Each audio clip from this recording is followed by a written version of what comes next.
Bienvenidos a la magia y cábala caldea del siglo XXI. Vamos a empezar con un hechizo sencillo, con el día de la marmota que todos conocemos, el 2 de febrero, que es el día 33 del año, es el día de la marmota, y todos lo conocemos por la película de Atrapado en el tiempo, donde siempre se repite el mismo día, ¿no? El día 33 del año, que es el día de la marmota. Asimismo, todos hemos escuchado que aquel pueblo que olvida su historia está condenado a repetirla. Los historiadores siempre dicen que la historia se repite y por eso llama mucho la atención comprobar que a lo largo de la historia los imperios siempre se fundan en el día de la marmota, pero que al parecer ningún historiador se ha dado cuenta. Sé que esta afirmación inicialmente puede parecer absurda, pero esa es la esencia del hechizo, la irracionalidad, el absurdo. Vamos a comprobarlo, es muy sencillo. El principal imperio medieval fue el Sacro Imperio Romano Germánico, que se fundó en el Día de la Marmota del año 962 y que se expandió hacia el oeste para adquirir el reino de Borgoña en el Día de la Marmota, en el día 33 del año 1033. Aquí tenemos las fechas en Wikipedia, las fechas siempre son exactas, no hay ninguna duda. Entonces se fundó en el Día de la Marmota, se expandió hacia el oeste en el Día de la Marmota y para expandirse hacia el este se encontró con el reino de Polonia de tal manera que se lo tuvo que saltar y crear la Tierra Mariana en Estonia y Letonia. La Tierra Mariana se estableció el Día de la Marmota del año 1207 como Principado del Sacro Imperio Romano Germánico. Entonces, bueno, parecía que gracias a esta expansión ya podría adquirir también a Polonia, que dominaba Ucrania, y Lituania, que dominaba Bielorrusia.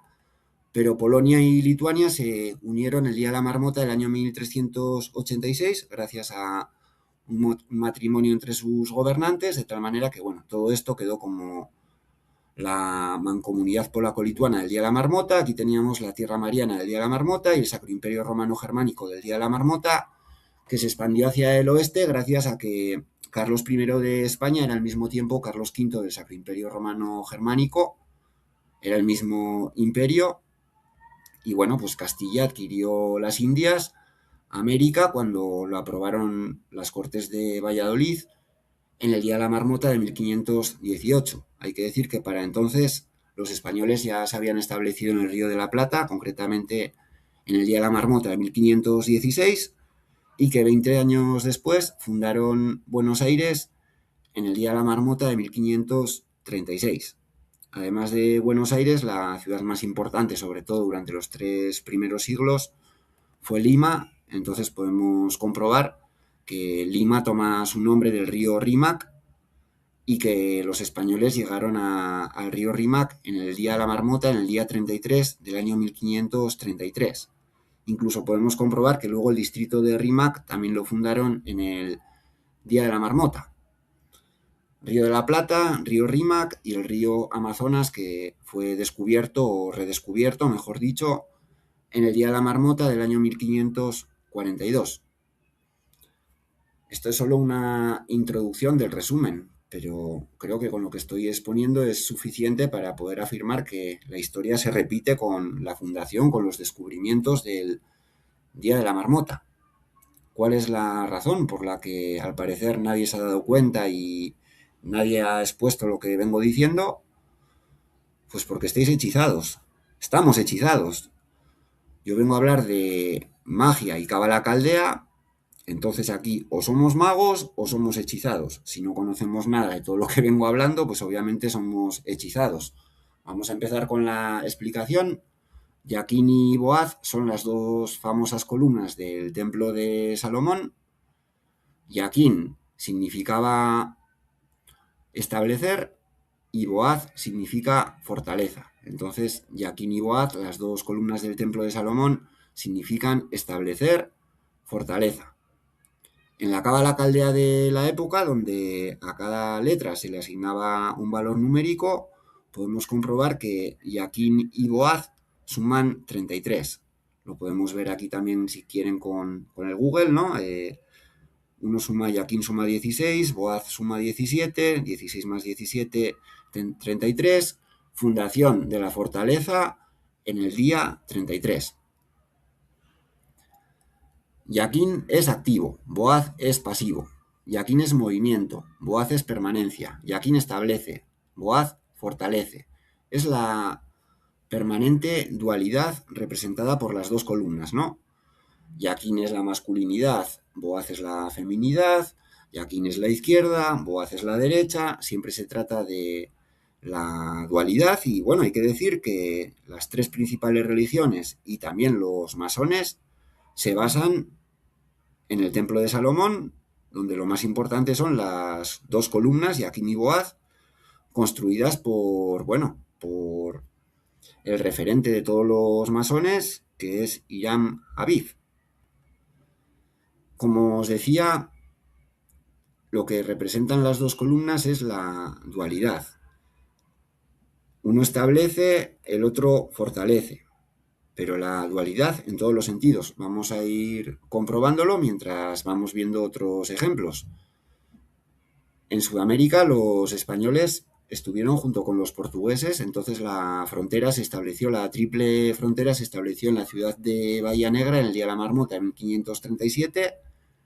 Y bueno, hay que decir que la historia de Brasil empieza cuando llegaron los españoles antes de los portugueses en el Día de la Marmota del año 1500. Llegaron a lo que actualmente es la ciudad de Fortaleza, ¿no? Entonces fundaron la fortaleza, establecieron la fortaleza en el Día de la Marmota para que luego se llamase Fortaleza. La capital de Brasil durante más de 2 siglos fue Salvador, donde la principal festividad del año, ¿no?, en todo el país era en el Día de la Marmota.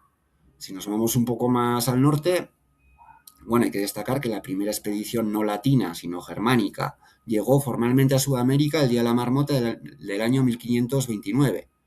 Llegaron a Santa Marta para colonizar Venezuela y ya no llegaban a través del Imperio Castellano, sino que llegaban directamente como Sacro Imperio Romano Germánico, aunque fuese el mismo emperador, ¿no? Y ya organizándolo, financiándolo y comandándolo ellos mismos desde el Día de la Marmota.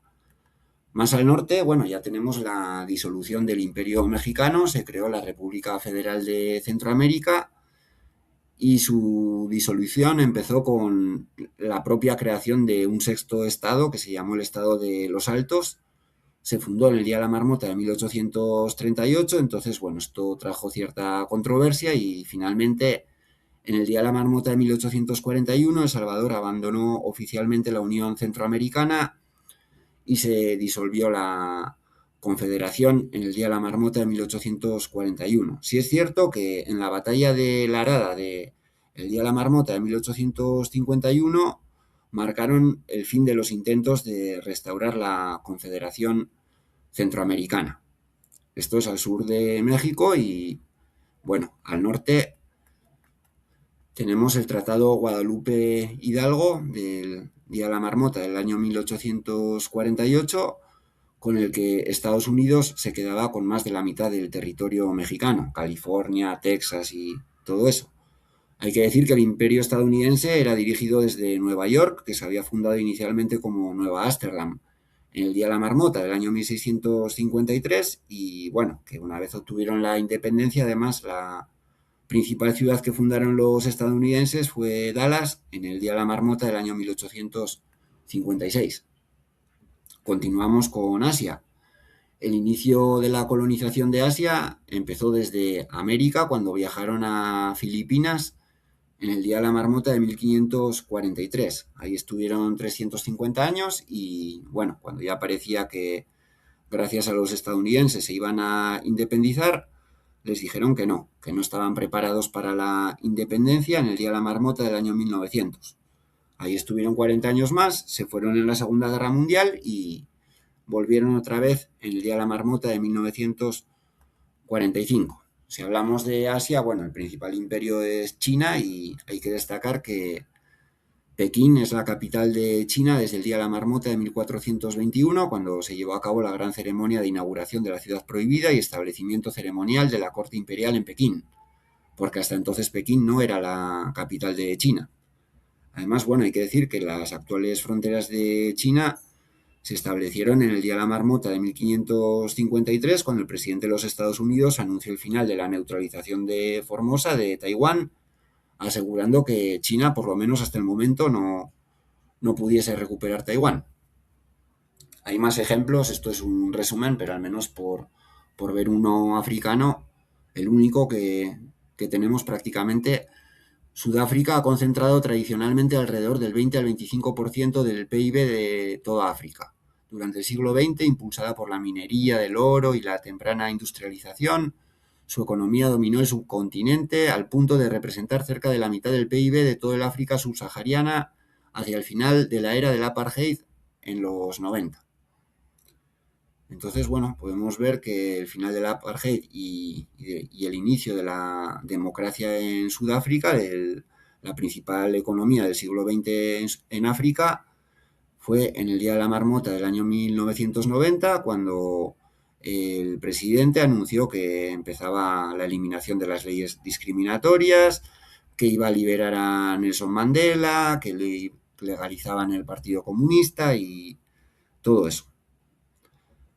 Aquí lo podemos ver también. Fue en el Día de la Marmota de 1990 y bueno, él había asumido el cargo un año antes, sustituyendo al presidente anterior, a Botha, que había tenido un accidente cerebrovascular, y hay que destacar que es que él había asumido el cargo en el Día de la Marmota para comenzar con la democracia sudafricana al año siguiente en el Día de la Marmota. Aquí tenemos un pequeño resumen de los imperios que se van fundando en el Día de la Marmota.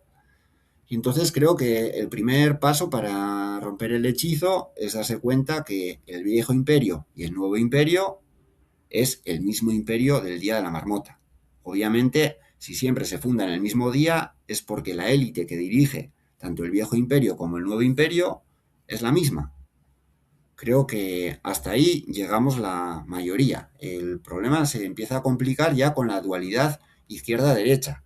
La dualidad viejo imperio, nuevo imperio, bueno, nos toca de lejos y no nos tiene tan hechizados, pero cuando hablamos ya de la dualidad izquierda-derecha o incluso religiosos ateos o de una religión contra otra religión, ahí esa dualidad ya nos cuesta un poco más entender que obviamente se viene cumpliendo con la fundación de distintos idiomas, razas, religiones en el Día de la Marmota. Veamos el ejemplo de la izquierda. La Unión Soviética, bajo el liderazgo de Stalin, ganó la batalla de Stalingrado en el Día de la Marmota de 1943. Stalin creó su fortaleza en Stalingrado en el Día de la Marmota. A partir de ahí recuperó todo el terreno que había perdido en la Segunda Guerra Mundial. Y bueno, fue el ejército más fuerte de Euroasia, sin ninguna derrota, sin ninguna retirada, hasta el Día de la Marmota de 1989, que se tuvieron que retirar de Afganistán. Ahí cayó ya la Unión Soviética y a partir de entonces, bueno, todos debían ser capitalistas, pero la izquierda apostó por los microcréditos. Se inauguró la cumbre del microcrédito en el Día de la Marmota en Estados Unidos. Y bueno, luego hubo otros que volvieron a la izquierda, los chavistas. El chavismo empezó en el Día de la Marmota del año 1999. Entonces, cuando vamos viendo estos ejemplos, ya como que la cosa se complica, ¿no? El hechizo nos hace creer que tiene que ser casualidad, necesariamente. Pero vamos a ver el ejemplo español. La Guerra Civil Española terminó en 1939, la perdieron los republicanos, que eran de izquierdas y generalmente ateos. Entonces las Cortes Republicanas se reunieron el 1 de febrero de 1939 y estaba claro que ya se tenían que disolver y retirarse, pero aguantaron hasta la madrugada, hasta las 12:45, para que ya fuera el Día de la Marmota. Es realmente llamativo y es que además por el otro lado, bueno, los franquistas, los de la derecha religiosa, podemos ver que habían restaurado los emblemas como el escudo y la corona imperial de los Reyes Católicos en el Día de la Marmota de 1938 y que fue en el Día de la Marmota de 1939, en el mismo Día de la Marmota en el que se disolvían las Cortes Republicanas después de haber estado haciendo hora, cuando el gobierno franquista decretó la ilegalidad de todas las religiones en España, salvo la católica, ¿no? Entonces, otra vez volvían los viejos tiempos en el Día de la Marmota y Bueno, ya para que se repitiesen los viejos tiempos, hay que destacar que ese mismo día de la marmota en el que los republicanos hacían hora y el gobierno franquista decretaba la ilegalidad de todas las religiones salvo la católica, fue el día en el que se aprobaba el regreso de la comunidad judía, en el día de la marmota. Hay muchos escribas, historiadores, políticos, periodistas, expertos, y obviamente los que dirigen todo esto son magos que se disfrazan de escribas, historiadores, políticos, periodistas, expertos, otros muchos disfraces, para que no nos demos cuenta que siempre repiten el mismo espectáculo de magia. A ver, este espectáculo es pequeño y es introductorio, pero os tengo que adelantar que según la historia oficial, bueno, han habido distintos imperios con distintas élites. Según la historia extraoficial, que bueno, que da explicaciones menos simplistas, de todas formas la secuencia es la misma, ¿no? Distintos imperios con distintas élites que casualmente se fundan en el día de la marmota. Luego tenemos las teorías de la conspiración, que nos dicen que es la sucesión de distintos imperios con conspiraciones de distintas élites, ¿no? Entonces nos hablan de masones, illuminatis, jesuitas, sionistas, anunnakis, hay de todo, ¿no? Pero nadie explica por qué siempre el imperio se funda en el día de la marmota. Y es porque obviamente el imperio desde el principio lo crean los magos y no es que haya conspiraciones o que haya infiltrados, sino que siempre se repite el mismo espectáculo porque siempre son los mismos. En la mitología sumeria, que es la primera civilización de la historia, los Me eran decretos preordenados inmutables de los dioses o fuerza impersonal que fundamenta las instituciones sociales, las prácticas religiosas, las tecnologías, los comportamientos, costumbres y las condiciones humanas que hacen posible la civilización, tal como los sumerios la entendían. Los Me son leyes fundamentales para que los sumerios entiendan la relación entre los humanos y los dioses y garanticen el equilibrio del universo y con ello la sociedad.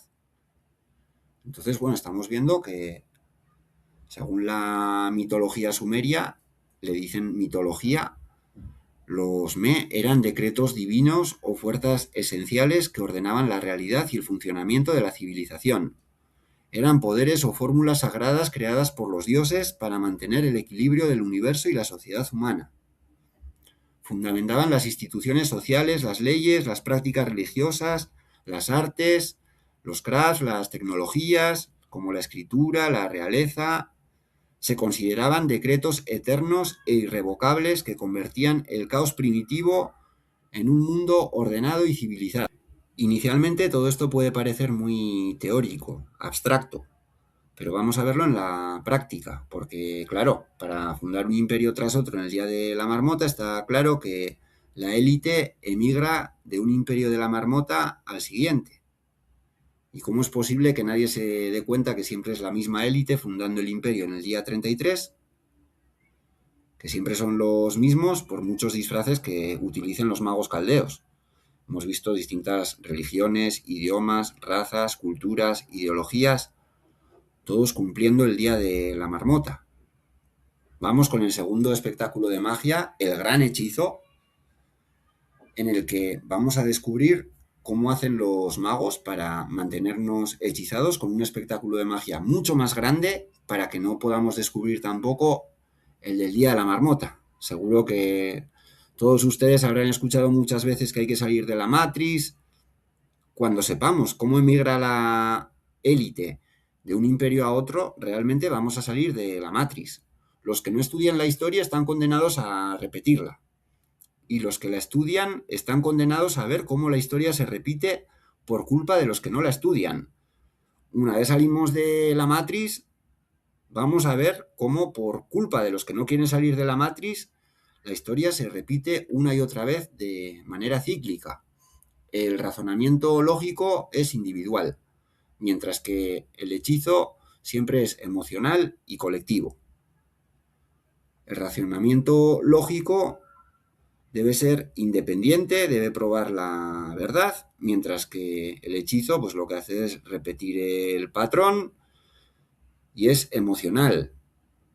Se trata de olvidar la razón y dirigirse solo por la pasión, por las emociones y por el imaginario colectivo, por el rebaño que nunca va a querer que rompamos el hechizo y tengamos ideas independientes y comprobemos la verdad. Vamos a empezar. Los falsos dioses de la antigüedad.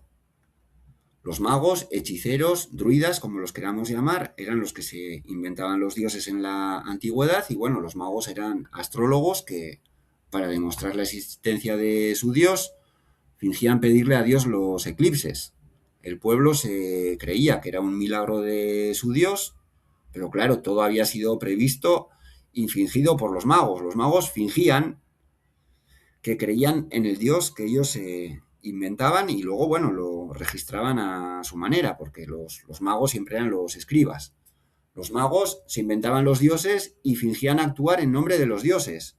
Inventaban, manipulaban, controlaban y sobre todo fingían creerse el espectáculo que ellos creaban. El método es el de siempre, ¿no? Crear mitos, escribían sus textos, dirigían los rituales, imponían miedo, obediencia y sumisión a través del hechizo que ahora vamos a ver, pero obviamente no hablaban en nombre de los dioses, actuaban en nombre del poder. El hechizo es para tenernos sometidos y, bueno, para mantenerse en el poder. Siempre decían que los reyes, ya fuesen faraones, emperadores, monarcas, ellos eran los hijos de Dios. Siempre se presentaban como los hijos de Dios. Entonces, bueno, vamos a saber un poco más sobre ellos. Los sacerdotes de la antigüedad eran considerados magos en el sentido original de la palabra, sabios, astrónomos y consejeros espirituales.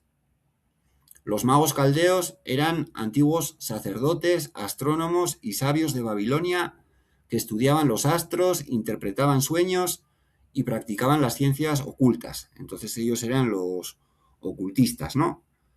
Según la historia oficial, la palabra mago viene del persa antiguo magus. La primera vez que aparece escrito el término magus es en el año 520 a.C. Y bueno, aquí está la primera mentira que podemos ver de la historia oficial, porque antes de ello ya existían los magos caldeos en Babilonia y el jefe de los magos caldeos se llamaba Rab Mag. Mag de mago, obviamente. Era el jefe de todos los magos caldeos y bueno, pues podemos ver, ¿no? Que Rab Mag significa jefe de los magos, el sacerdote principal. De tal manera que, bueno, hay que recordar que el término mago procede de los magos caldeos anteriores a los persas. Procede desde Sumeria, por eso he empezado con los de Sumeria. Aquí tenemos las famosas ciudades-estado de Sumeria que, en teoría, según cuenta la historia oficial, estaban enfrentadas entre ellas, ¿no? Y, bueno, pues tenían la dualidad entre las distintas ciudades, la que estaba en su apogeo y la que estaba creciendo y la iba a sustituir, ¿no? Entonces, pues nos dicen que se enfrentaban y que cuando un pueblo se enfrentaba a otro, ganaba el que tenía el dios más poderoso. El asunto está en que, bueno, los magos luego se inventaron otro truco, porque aquí ambos ejércitos estaban dirigidos por la misma oligarquía financiera, por los mismos magos que hacían enfrentarse entre ellos, pero claro, morían los soldados. Los magos que dirigían ambos bandos no morían hasta que, bueno, se empezaron a inventar que se morían con el truco del castigo de Dios. Decían que, bueno, que cuando ganaban era gracias a Dios y que cuando se inventaban su muerte, cuando se inventaban su tragedia, era porque Dios los había castigado. De tal manera que para eso se inventaron pues un día, así como el día de la marmota es el día que fundan el imperio, se inventaron un día hace 4.000, 5.000 años, que es el 9 de Abu, en el que siempre decían tener la gran tragedia de la élite para pasar, pues eso, primero de sumerios a acadios, dentro de sumerios distintas ciudades sumerias, luego acadios, luego babilonios, luego asirios, luego caldeos. Podemos ver que en el contexto estrictamente sumerio y babilónico, el 7 de Abu y el 9 de Abu se definen por sus funciones rituales y mitológicas dentro del calendario de Mesopotamia. Es el calendario lunisolar, que se sigue utilizando hasta el día de hoy pues, en el calendario chino, en el calendario hebreo. Entonces vemos que hay 2 días muy especiales. El día 7 de Abu, que es el día 7-11 del calendario, es cuando se empieza a preparar el espectáculo, cuando se activa, pero el gran espectáculo, el día del juicio en el inframundo, el día en el que se inventaban que su dios inventado había provocado la tragedia para acabar con la élite de algún imperio, era el 9 de Abu, el 9-11, el noveno mes de Abu. Entonces, podemos ver que en esta fecha dicen que Dios, Gilgamesh, presidía las asambleas de los espíritus para dictaminar sus destinos en el reino de las sombras. Era el día de los rituales de lamento porque se llevaban a cabo las libaciones y ofrendas de alimentos para los ancestros. Era un día de comunicación con el más allá, donde el velo entre los vivos y los muertos se consideraba más tenue, claro, porque era el día en el que los vivos se inventaban que morían. En el 9 de Abu, del calendario sumerio, babilónico y también del calendario asirio. A ver, los sumerios son hace 4.500 años, los acadios son hace 4.000, los asirios ya son hace menos de 3.000, pero podemos ver que mismo calendario y mismo ritual con los asirios. Empezaba el espectáculo con la activación del 7-11 y en el 9-11 era el juicio y el lamento por los muertos. Distintos imperios, culturas, mismo calendario, mismo 9-11. En los textos asirios, el 9 de Abu se describe como un día de lamento severo. El rigor del sol se interpretaba como el juicio divino que pesaba sobre la tierra. Entonces, ese era el día en el que se inventaban la tragedia para que la élite del viejo imperio pudiese pasar al nuevo imperio. Y así es como funciona el truco de inventarse a Dios, inventándose el castigo de Dios en el 9-11. Primero se inventan a Dios, luego le dan un supuesto poder absoluto, se inventan los castigos de Dios en el 9-11, luego se inventan la tragedia, dicen que ha sido el castigo de Dios y que entonces, bueno, pues que ellos son el pueblo de Dios y controlan a los demás mediante la culpa por la supuesta tragedia y mediante el miedo, ¿no? Porque parece que su Dios es el más poderoso. Vamos a comprobarlo. Según la crónica de la caída de Nínive, que era la capital de los asirios, la ciudad cayó en el mes de Abu. Sin embargo, el día exacto dentro del mes de Abu está roto o borrado en la tablilla arcilla original. De manera que, bueno, en este caso no se puede saber qué día de Abu fue cuando se supone que los babilonios, los caldeos, acabaron con la capital de Asiria y con el imperio asirio. Es una pena, ¿no? Porque está claro que es el 9 de Abu. Si me escucháis media hora más no vais a tener ninguna duda. Pero bueno, donde ya queda claro es cuando los magos caldeos se supone que destruyen el templo de Salomón.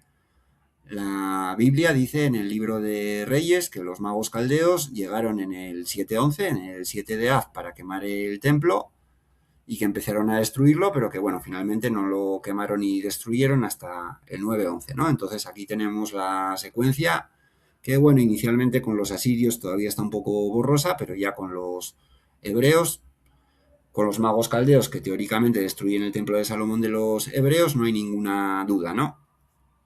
El 7-11, según la Biblia, empieza todo y destruyen el templo en el 9-11.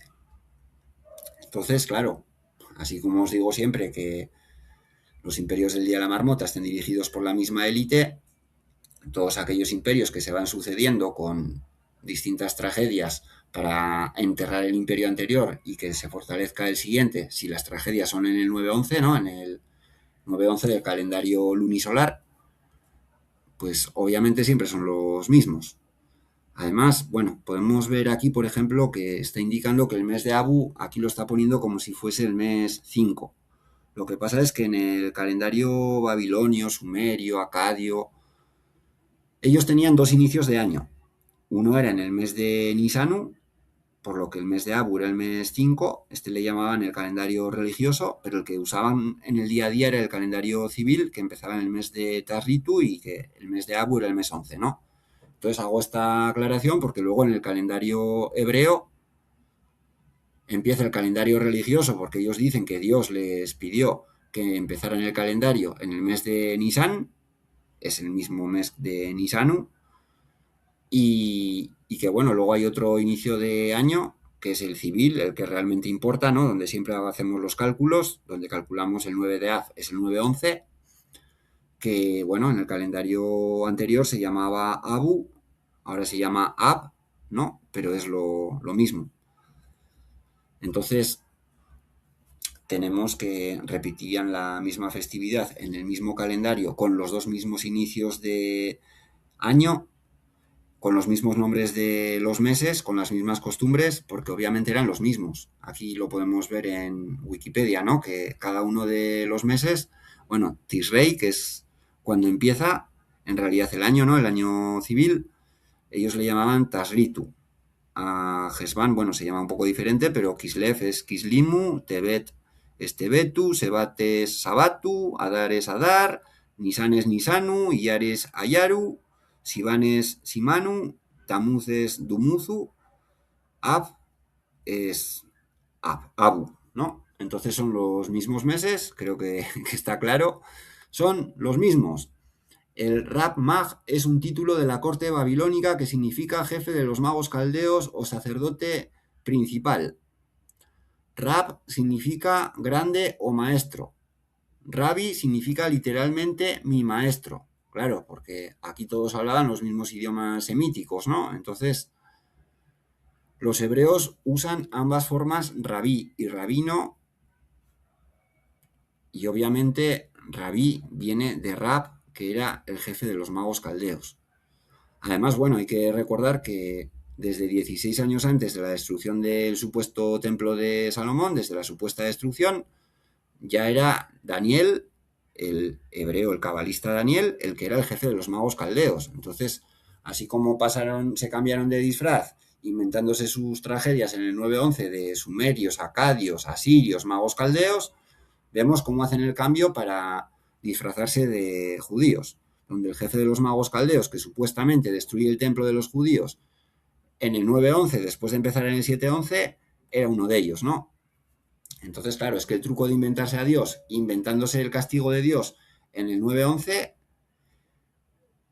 ellos dicen que Dios les castiga por sus pecados, pero en realidad lo que están haciendo es, además de inventarse a Dios, inventarse el castigo de Dios, inventarse la tragedia de Dios, se inventan el pueblo que sufre la tragedia de Dios, que obviamente son ellos, ¿no? Ellos se disfrazan del pueblo que dicen haber sufrido la tragedia para, bueno, de esa manera ganarse la empatía y el hechizo que vamos a ver. Anteriormente, el jefe de los magos caldeos se llamaba Rab Mag, su fecha era el 9 de Abu, y bueno, cuando ya se pasa a ser hebreo, se llama el 9 de Ab, pero sigue siendo el 9-11 del calendario civil, mismo calendario con los dos mismos inicios de año, y en vez de llamarse Rab, se llama Rabí. Y bueno, en vez de llamarse mago, se llama Tanaim. ¿Qué son los Tanaim? Tanaim significa repetidores. Son los repetidores de la ley judía. Podemos verlo también en Wikipedia, ¿no? Los Tanaim son los repetidores. Se dedican a repetir lo aprendido. Entonces, bueno, podemos ver, como decía, que el emperador que supuestamente destruyó el templo de Salomón en el 9-11 es el que puso a Daniel, al cabalista Daniel, como jefe de todos los magos caldeos, porque él y sus compañeros, en teoría, sabían 10 veces más que todos los demás, ¿no? En ciencia, en inteligencia, en letras, en todo sabían mucho más. Obviamente los jefes pues sabían más porque ellos eran los magos caldeos que se inventaron un pueblo y se disfrazaron de judíos que decían haber sufrido la destrucción del templo en el 9-11. Siempre repetían lo mismo, eran los repetidores y siempre repetían el mismo espectáculo de magia en el 9-11, que ellos le llaman la ley de Moisés. La ley de Moisés es repetir siempre la supuesta tragedia en el 9-11, ¿no? Que primero se llamaba 9 de Abu. Bueno, además, cuando era sumerio se llamaba Itinenegar, pero ya como acadio, como asirio o como caldeo se llamaba 9 de Abu, luego se llama 9 de Ab con los hebreos, y de lo que se trata es de tener un razonamiento lógico individual, ser independiente, para darse cuenta que, hombre, que siempre repiten el mismo hechizo y que aunque todo el rebaño diga que todo es verdad y que todo es casualidad, pues si nosotros conocemos los números, no podemos olvidarnos del sentido lógico, matemático, y dejarnos llevar por la pasión sin control del rebaño que siempre es dirigido por los magos. Podemos verlo en Wikipedia, así como todos los anteriores decían que Dios llevaba a cabo el juicio severo sobre su pueblo en el 9 de Abu, pues aquí podemos ver que en el 9-11, ¿no? En el 9 de Ab, Dios diciendo acerca de este suceso: llorasteis ante mí en vano. Fijaré para vosotros este día como un día de llanto para las generaciones venideras.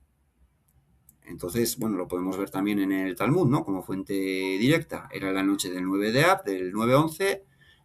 El santo, bendito sea, les dijo: llorasteis innecesariamente aquella noche y por tanto os haré sufrir una verdadera tragedia por la que habrá llanto en las generaciones venideras. Es la promesa de Dios de provocar las tragedias en el 9-11, tal como lo había hecho en todos los imperios anteriores, porque obviamente eran los mismos magos. Además, bueno, supongo que no lo sabrán, el Mesías nace en el 9 de Ab. Según el Talmud y según el Midrash, el Mesías nace en el 9-11. Aquí lo podemos ver. Entonces, el día en el que se destruye el templo, que en teoría es el día más triste, y bueno, por aquí ya vamos adelantando que no solo se destruye el primer templo, sino que el segundo templo también se destruye en el 9-11, es el día que la tradición enseña que la simiente de la salvación y la luz brotan en el momento de mayor oscuridad. Cuando se supone que han tenido la gran tragedia y que han muerto todos, en realidad es cuando están obteniendo la redención gracias a la dualidad del dolor y la esperanza. Ellos dicen tener mucho dolor, pero la esperanza es que con esta nueva farsa del 9-11 que llevan repitiendo miles de años, pues se van a ganar, van a hechizar al ganado, ¿no? Los magos caldeos en la antigua Mesopotamia eran sacerdotes, eruditos y guardianes del saber que cumplían funciones de escribas, ya que dominaban la escritura cuneiforme para registrar textos de astronomía, matemáticas y rituales. La cábala caldea y la era de los magos representan la tradición mística y astronómica de la antigua Mesopotamia. Los magos eran famosos sabios, sacerdotes, astrólogos que dominaron el sur de Babilonia, considerados los grandes maestros de la magia natural, los números y la adivinación en el mundo antiguo. La cábala, que significa recepción o tradición recibida, es la corriente del misticismo y esoterismo dentro del judaísmo. Entonces, antes eran de la cábala caldea, ahora es la cábala judía, le llaman, ¿no? El misticismo judío, obviamente es lo mismo. Busca ir más allá del sentido literal de la Torá para comprender la naturaleza, bueno, de Dios, del universo, del alma humana, a través de capas ocultas de significado. Ese es el tema, ¿no? Que hay distintas capas que tenemos que ir comprendiendo una detrás de otra. Los templos en la antigua Mesopotamia y Babilonia funcionaban como los primeros centros económicos y bancarios. Los sacerdotes y sabios, incluidos los magos caldeos, administraban tesoros, depósitos, préstamos, dirigiendo de forma directa estas finanzas. Entonces los antiguos magos caldeos eran los banqueros también, que dirigían las finanzas, controlaban la tributación, eran los que dirigían la economía y bueno, pues desde que desaparecieron los magos caldeos, ya sabemos quiénes son los astrólogos, quiénes son los que dicen ser los hijos de Dios, el pueblo elegido, los cabalistas, que son los que dirigen las finanzas en todos los imperios del Día de la Marmota. Nabucodonosor, que es el que destruye el templo de Salomón, cumple un rol de siervo o instrumento de Dios en el relato bíblico del libro de Jeremías y el libro de Daniel, donde Dios mismo le entrega el poder sobre las naciones y concluye reconociendo públicamente la soberanía del Dios de Israel. Entonces, lo que nos dice la Biblia es que Dios le da el poder a Nabucodonosor para que destruya el templo. En el 911, claro. De acuerdo con la famosa tradición recogida por los Midrashim y fuentes rabínicas, el nacimiento del Mesías ocurre exactamente en el mismo día en el que el templo de Jerusalén es destruido, en el 9 de Av. Entonces, claro, estamos diciendo que Nabucodonosor es un instrumento de Dios, un enviado de Dios para destruir el templo en el 911. Entonces, claro, el enviado de Dios es el Mesías que nace en el 911 para destruir el templo. O para provocar cualquiera de las tragedias, es el enviado de Dios para provocar las tragedias del 911. Que además al final, bueno, pues termina reconociendo la soberanía del Dios de Israel y dice que el Dios de Israel es el más importante, el que supuestamente destruye el templo, aunque él era el emperador. El capitán de la guardia de Nabucodonosor que destruyó e incendió directamente el templo por órdenes del monarca, según la tradición rabínica, posteriormente se arrepintió y se convirtió en judío. Vamos viendo cómo los supuestos antijudíos en realidad son los mismos judíos, ¿no? Según el Talmud de Babilonia, el emperador Nerón huyó a Judea y se convirtió al judaísmo, y de él desciende el rabino Meir, uno de los sabios más importantes de la Misná, ¿no? Que es la primera parte del Talmud. Además, el siguiente emperador, Tito, que es el que se supone que destruye el templo, era amante de la reina judía Berenice. También tenía por ahí algunos familiares que se disfrazaban de judíos. Y bueno, todas estas historias del Imperio Romano, claro, el historiador que nos lo cuenta, Flavio Josefo, pues sí, en teoría es romano, pero no. Era un escritor, historiador y líder militar judío-romano, nacido de un padre de ascendencia sacerdotal y una madre de ascendencia real. Entonces, claro, es que el romano que nos cuenta todas estas historias del 911, pues también es uno de ellos, ¿no? Es la ley de Moisés, que además no solo tiene una fecha como el Día de la Marmota, sino que tiene 4 códigos, 3 fechas y un cuarto código que vamos a ver enseguida. Entonces, bueno, vamos a continuar con la fecha más importante, que es la tragedia del 911, pero es que primero hay una secuencia, ¿no? Todo empieza con la ruptura de la idolatría. Todos hemos escuchado que Moisés rompe las tablas de la ley con el becerro de oro, y eso sucede en el día 17 de Tamuz. Luego llega el 911, en el que se supone que, bueno, pues los hijos de Israel lloraron en vano, ¿no? Por un informe falso, y que esto sería solemnizado por las generaciones venideras, y es cuando empieza la travesía del desierto de los 40 años, ¿no? Entonces primero Moisés rompe las tablas con el becerro de oro en el 17 de Tamuz, y luego viene la tragedia en el 911, ¿no? Con la famosa promesa de Dios y bueno, y la travesía del desierto, donde se supone que mueren todos, ¿no? Durante los 600.000, durante 40 años. La segunda, bueno, en el 17 de Tamuz, siempre se rompe la idolatría, ¿no? Es lo que representa el 17 de Tamuz. Entonces, 3 semanas antes del 911 se rompe la idolatría. En este caso es cuando dejan de poder llevar a cabo la ofrenda diaria a Dios, porque estaban sitiados por los babilonios y no tenían cómo ofrecer la ofrenda diaria, ¿no? Y luego los babilonios pues destruyen el templo. En la tercera tenemos que los romanos se supone que destruyen las murallas de Jerusalén en el 17 de Tamuz. Se supone que confiar en que las murallas te puedan defender también es idolatría, entonces se destruye la idolatría de las murallas en el 17 de Tamuz y se destruye el segundo templo en el 911 del año 70. Luego, en cuarto lugar, tenemos que la revuelta de Bar Kokhba empieza en el 17 de Tamuz, porque se supone que el romano Apóstomus quema la Torá, ¿no? La destrucción de la idolatría en el 17 de Tamuz, y bueno, pues la revuelta de Bar Kokhba fracasa en el 9-11 y es cuando arrasan con todo Israel, en teoría, ¿no? Porque siempre estamos viendo la misma secuencia y obviamente todo esto forma parte del hechizo. Continuando con la idolatría del 17 de Tamuz, en el 17 de Tamuz se erigió una imagen en el templo y luego las ruinas del templo fueron aradas. Lo tenemos en el Talmud, ¿no? La fuente original. Aquí podemos ver la última, que igual en Wikipedia no estaba bien explicada, y es cuando se supone que Jerusalén es arada en el 9-11. Aquí las 5 razones y las 5 consecuencias. Para ir más allá, bueno, podemos preguntarle a la inteligencia artificial cuáles han sido las 10 principales tragedias de los cabalistas a lo largo de la historia, ¿no?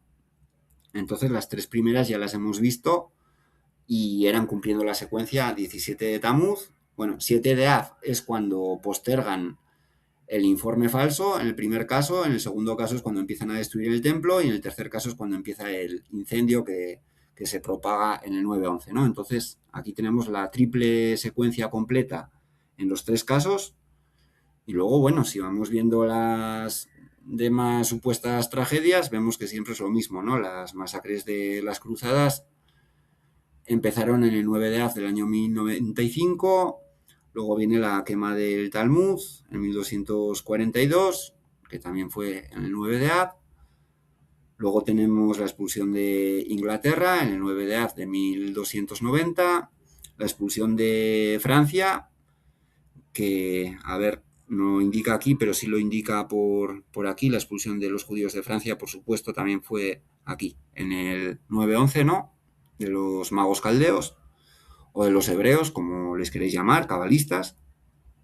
Y luego, bueno, podemos ver que la expulsión de los judíos de España también es en el 9 de Av de 1492, que incluso la Primera Guerra Mundial, las guerras mundiales, también empiezan en el 9-11, casualmente en el 2500 aniversario de la supuesta destrucción del Templo de Salomón. Y bueno, luego ya viene lo que es la caída de Varsovia, ¿no? Y lo que le llaman el diluvio, bueno, dicen que exterminaron a todos los judíos del este de Europa en 1656 y luego otra vez la misma historia con el holocausto, ¿no? Entonces, bueno, podemos ver que según la historia oficial la solución final también empezó en el 9-11, ¿no? Del año 1941 y casi lo recuerdan siempre. Y este caso, bueno, no lo indican aquí, ¿no? Lo que es la caída de Varsovia y la destrucción de 1656, pero podemos comprobar que, bueno, la caída de Varsovia, la batalla empezó del 28 de julio al 30 de julio de 1656, que eran del 7 de Av al 9 de Av del año 1656, ¿no? Siempre es la misma secuencia y, bueno, lo podemos comprobar también en Wikipedia y con un conversor de calendarios, ¿no? El 30 de julio lo podemos ver aquí, 30 de julio es el 9 de Av y el 28 de julio pues obviamente es el 7 de Av. Quiero recomendar este conversor porque cuando vemos años anteriores a 1800 a veces hay problemas con que si es el calendario juliano, el gregoriano y bueno, alguien puede intentar comprobar los datos que estoy dando y pensar que no son ciertos, ¿no? Entonces recomiendo este conversor o cualquier otro que veamos que funciona bien y decir que sobre fechas anteriores a 1800 incluso la IA a veces suele fallar, ¿no? Por eso presento ambas demostraciones. Hemos visto que eso, que en la Edad Media los inquisidores en teoría también les hacían llorar en el 9-11, entonces podemos ver que los 2 inquisidores más famosos, ¿no? El que quemó el Talmud en Francia era de origen judío porque ellos son los que crean siempre los 2 bandos, ¿no? En este caso judíos y antijudíos. Y que, bueno, el más famoso de todos, Torquemada, pues también procedía del origen de los linajes de judíos convertidos a los católicos, ¿no? Ellos usan distintos disfraces, pero bueno, vamos viendo que obviamente si se cumple la numerología en el calendario hebreo es porque ellos conocen la numerología. La historia oficial dice que las religiones sustituyeron a la magia y los sacerdotes sustituyeron a los magos, pero nosotros ya hemos visto que los magos ya eran los sacerdotes. Mago y sacerdote era lo mismo. Y este es el tercer paso y más complicado, ¿no? El primer paso hemos visto que era el nuevo imperio de la marmota y el viejo imperio de la marmota. El segundo paso ya metía asuntos más complicados como la política y la religión, ¿no? Izquierda-derecha, religiosos y ateos, católicos y musulmanes, católicos y judíos. El paso 3 es el más complicado, comprender que la dualidad judíos y antijudíos también está dirigida siempre por ellos. Que el pueblo judío es un pueblo de libro inventado por los magos caldeos que dijeron haber sufrido la gran tragedia del 9-11 en el templo de Salomón. Y también se inventaron, bueno, todas estas historias de Moisés. Aquí podemos ver que en la travesía del desierto, que empezó en el 9-11, ¿no? Durante 40 años, cada 9-11, los israelitas cavaban tumbas para sí mismos en las que dormían esperando que fuera su última noche, porque claro, Dios los mataba en teoría siempre en el 9-11, ¿no? Entonces nos dicen que durante 40 años cavaban sus propias tumbas, dormían en sus tumbas y esperaban morir y que, bueno, cada año moría una 40ª parte, ¿no? 15.000 cada año, hasta que al final, pues, murieron los 600.000. Obviamente toda esta historia es mentira y lo que hay que destacar es que, bueno, que dicen que cavan sus propias tumbas en el 9-11, ¿no? Para inventarse que se han muerto y que dicen que son 600.000. En la segunda tragedia, que es la destrucción del templo de Salomón, porque aquí es cuando se supone que Dios hace la promesa en el 9-11, ¿no? Entonces, en la segunda tragedia podemos ver que, según cuentan, los magos caldeos destruyeron 600.000 ciudades y cada una de las ciudades tenía el número de los que salieron de Egipto, que eran 600.000. Entonces eran 600.000 ciudades de 600.000 judíos destruidos por los magos caldeos, que eran ellos mismos.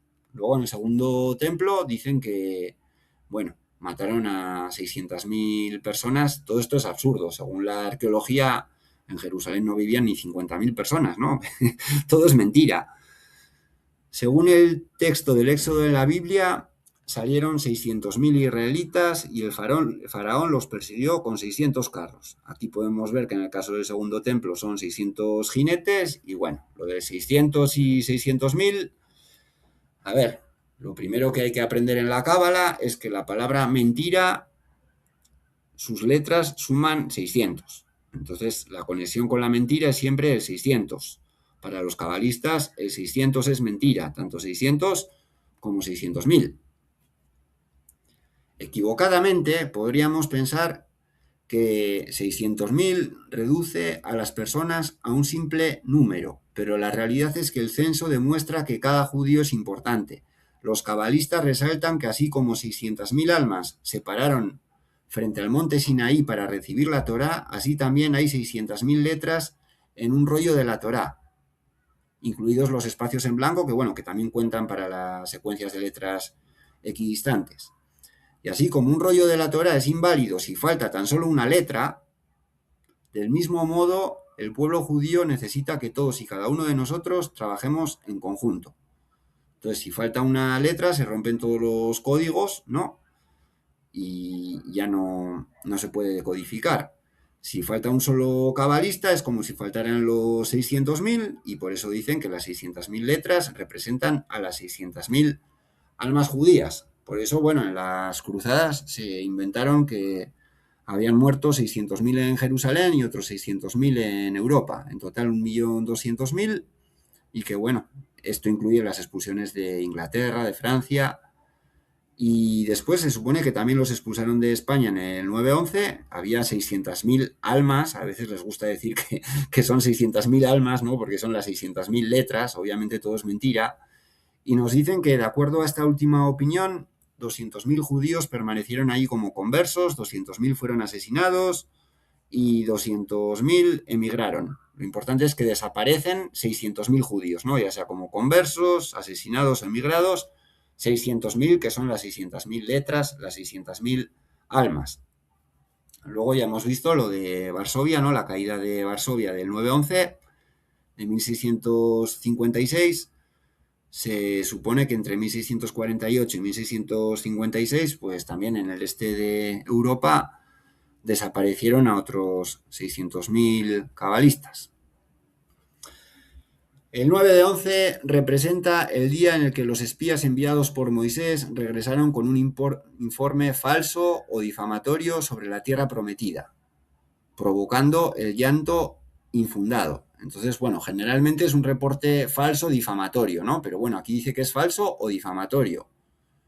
Entonces vamos a ver otra clase de informes falsos, ¿no? No solo el de las tragedias. El más escandaloso para mí es este.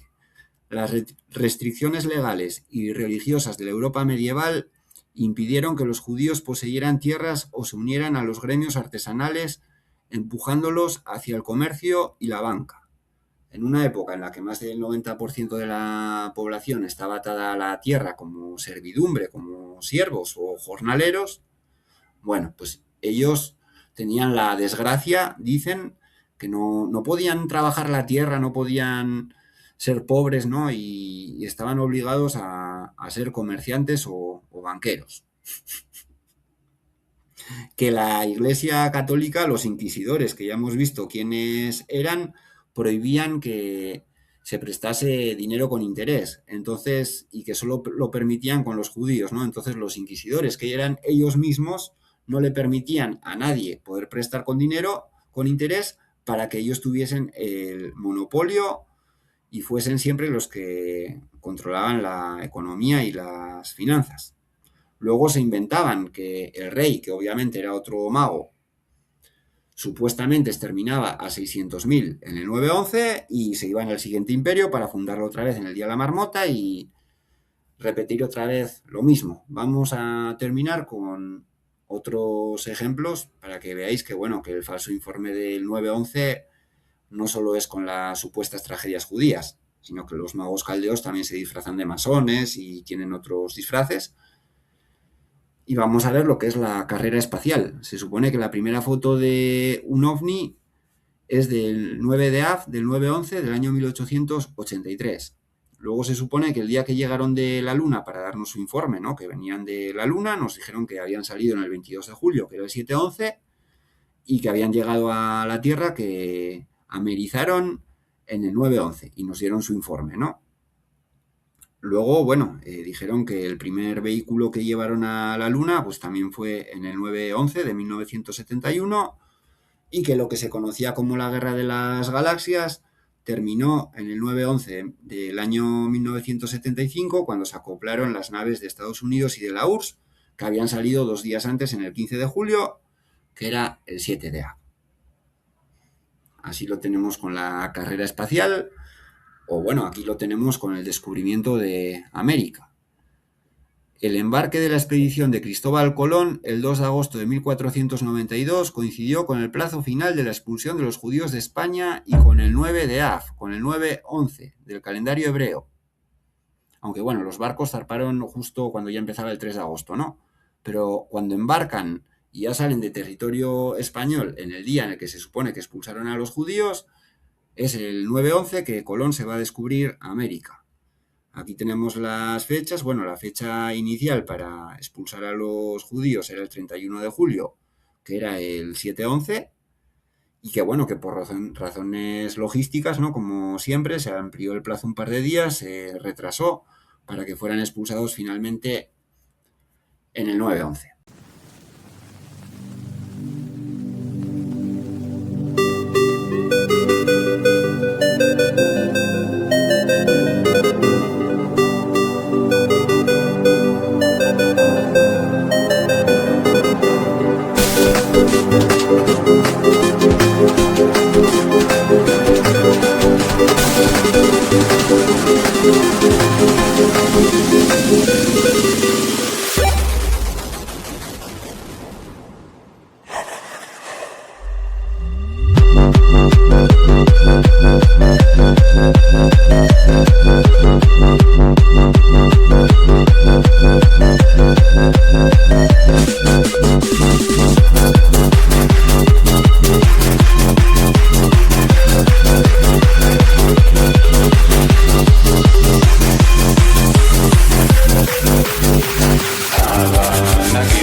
Pueden imaginarse. Imagínense que el 9/11 de los Estados Unidos haya ocurrido 2 y 3 veces. En la misma fecha del almanaque, tremenda destrucción. Entonces, el primer templo, el segundo templo, la expulsión de España, que siempre hablamos de la Inquisición, muchas cosas ocurrieron todos el mismo día.